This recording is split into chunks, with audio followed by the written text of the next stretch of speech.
With me now is Donald Green, who is on the USS Pyro. Am I saying that your ship's name right? That's right. And then I have Robert or Bob Brown here, who is on the USS Maryland. And Don, tell us about your history. I decided to go into service. My schooling wasn't what it should be, and so I decided I'll go and get more schooling, I guess. So I decided to enlist in the Navy.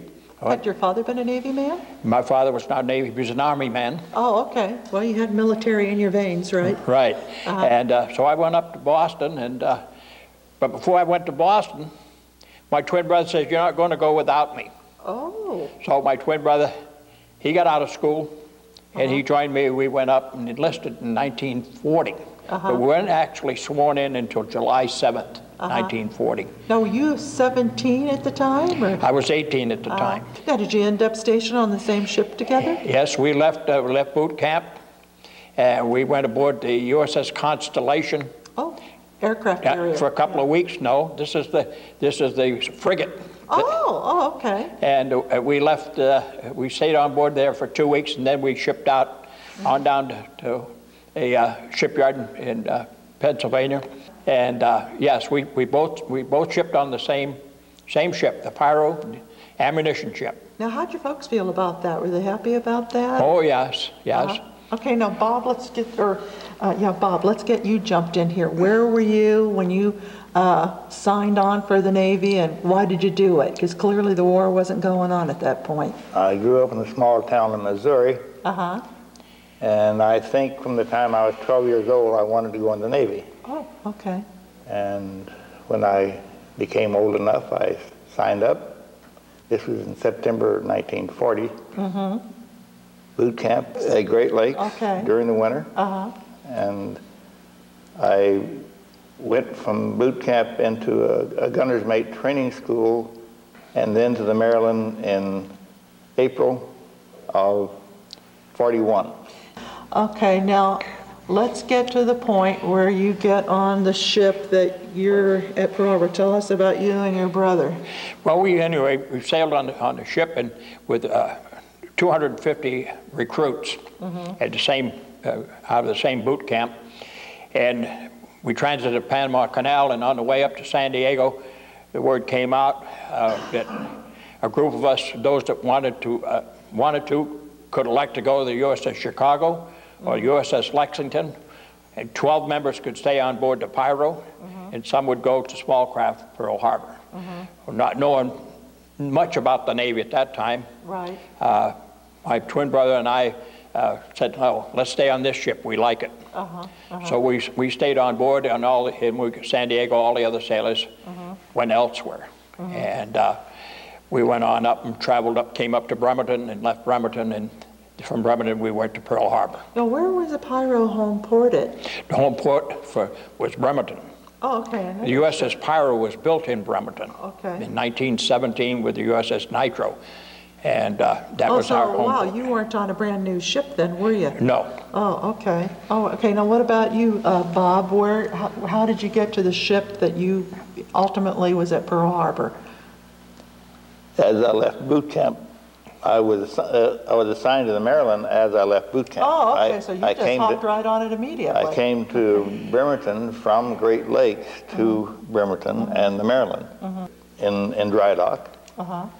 And what was your rate? You said you got some gunning mate training, right? Well, at that time I was still first-class seaman. Now, what job field did you find yourself in? I was in the ship fitter shop. Scuttlebutt. We didn't hear anything. You know, over the ammunition depot, everything's quiet. They had a beer party on Saturday afternoon. I had the duty that weekend, and I had mid watch on coming up on December 7th. You know, midnight to 4 in the morning. On December 7th. Okay, no. Bob, what about you? What were you doing? I heard no rumor at my level. And you just went to your rack just like everything was normal, right? No, actually, I had another mid-watch. And there's a magazine security watch. I was assigned to the division that maintained the ammunition for the big guns. My cleaning station was in the magazines. As soon as I finished my watch, I went to my cleaning station, and I was there when the alarm went out. I never got topside till 8 o'clock that night. The Oklahoma was turned bottom side up, and I didn't see that until the next morning. Now, when you got attacked, did you see it, or did you hear it, or both? I mean, when did you know? We wouldn't have known that we were being bombed, and we did, like Mr. Nelson said, we did get a bomb, and there were 3 people killed. But where I was, in the bottom of the ship, in the lower handling room of one of the big turrets, we could hear nothing, see nothing, and feel nothing, even though the ship next to us had been torpedoed and bombed and turned over. We didn't know anything. Okay, now what was your experience, and was your brother with you? No, my brother was picking up Liberty Party in Pearl Harbor, you know, down to at the Navy landing at Pearl Harbor. So he was on shore. Right, he was headed back to the ship when General Quarters, when I was in my sack. I'd had mid-watch, and I had the right to sleep in that morning, didn't have to get up till 7 o'clock. However, you know, all this noise, and the next thing I know, we started accusing the Army of doing all this drill work and so forth. And General Quarters went, and I went up to man the gun that I was assigned to, which is a 3-inch anti-aircraft gun.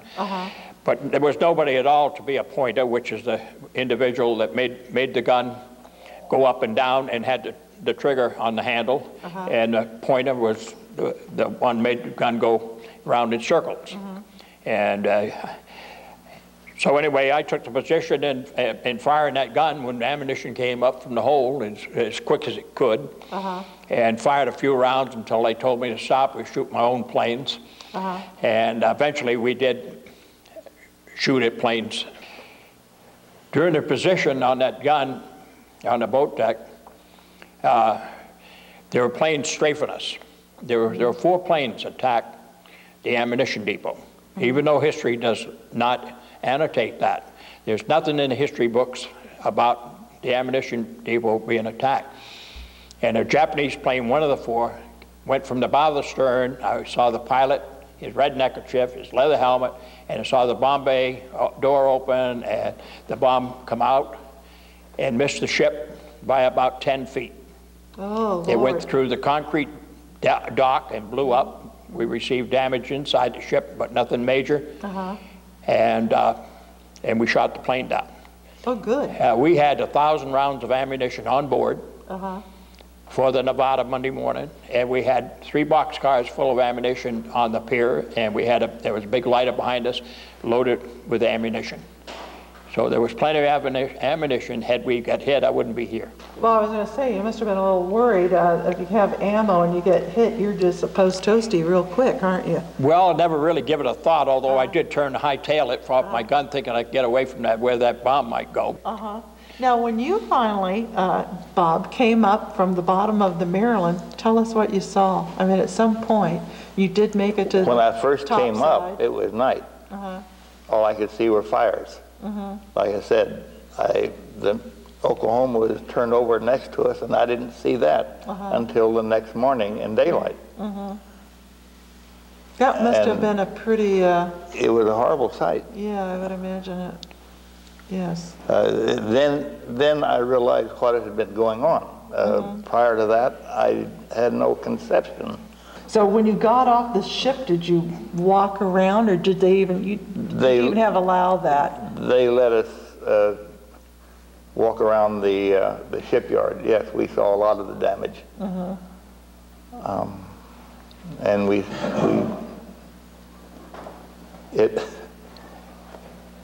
it was a lot worse than what was seen in the movies. Only movies is an entertainment feature. It wasn't entertainment. No, not at all. Now, after you caught your breath, after all that fighting the next day or later that evening, how quickly were you able to get off the pyro and walk around and see the horrible devastation? Well, we're at Westlock is an ammunition depot, and it's remote from Pearl Harbor proper. So I never saw any of the devastation. All I could see is the smoke and the fire and so forth. Okay, so to make this clear for our younger viewers, your ship was not tied up close to like the Maryland? No. That might have been a godsend, wouldn't it? It was, yeah, yes, it was. I left the Maryland in July of the next year, 42. I did not stay on the Maryland very long, but I did serve in three different ships during the period of the war, and my last was an aircraft carrier that was on its way to Japan when the atom bombs were dropped. Oh, and what was the name of the aircraft carrier? Antietam. Oh, okay. So what about you? Well, when the ship eventually plied the waters between United States, Mare Island and Pearl Harbor, bringing ammunition. 4 days on the first trip, though, 4 days out of Pearl Harbor, the ship was torpedoed by a Japanese submarine. We were light loaded, had no cargo except a dummy shell that went through the turret of the Tennessee, and the torpedo went under us. And subsequently, when they fired one of the rounds out of the 4-inch gun at the submarine, the flash, evidently, the submarine thought they had sunk us because they thought they could see that we're only a merchant ship, thought that fire was the submarine, they'd hit us, and they hightailed it and went home. In the meantime, throughout my Navy career, I stayed on board until they came out the word that relatives had to be separated. So my brother stayed on board, and I left the ship in San Francisco. Was that after that horrible Sullivan Brothers case? Yes. For those of you young people that don't know that, you men correct me here, was it 4 or 5 brothers that were? I think it's 5. I think it was 5 brothers on one ship. It went down, and it's my understanding 2 of the brothers were trapped somehow or another, and the other 3 went down to rescue them. And I mean, it was a tearjerker. The movie wasn't released for decades because it was such a tearjerker. Went down to rescue them, and they all drowned. So so I had to leave the ship. Because of that, the Navy issued a directive that no more than 2 members of the same family would ever be assigned to the same ship. So what ship did you end up on after Well, that? I went there and went to Fanshawe Bay, went Brisbane, Australia, and back. Then I left the Fanshawe Bay, and sometime and put another aircraft carrier in commission. And this was only a matter of choice. I wasn't kicked off or anything like that.